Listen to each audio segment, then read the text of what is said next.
Betrayal at home and work. I came home to find her packing a bag, mascara streaked and hands shaking, and before I could ask what was going on, she hurled a glass at the wall and screamed that I never listened. The argument was a blur of accusations and ugly words, but then she dropped the bomb. She'd been sleeping with my boss for months. My boss, the guy who'd just given me a promotion and patted me on the back like a proud father. She laughed when I threatened to tell someone. Told me if I so much as whispered a word, she'd make sure I was fired before I could even clean out my desk. I felt the floor drop out from under me, panic and rage mixing in my throat. The next few days were a waking nightmare. At work, my boss acted like nothing happened, even inviting me to drinks after hours while my girlfriend texted me threats and apologies in the same breath.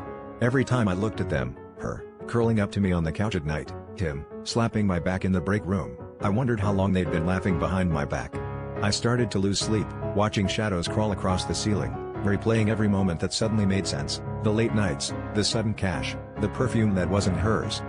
I wanted to expose them both, ruin them the way they'd ruined me, but every time I drafted an email or picked up my phone, I remembered the rent, the bills, the way my boss held my future in his hands.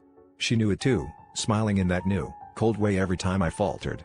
I started to wonder which betrayal was worse, hers, or mine, for staying silent and playing along, for letting them walk all over me because I was too scared to lose what little I had left. Then, one night, I came home to find her gone, her keys on the counter and a note that just said, "Sorry." He promised me more.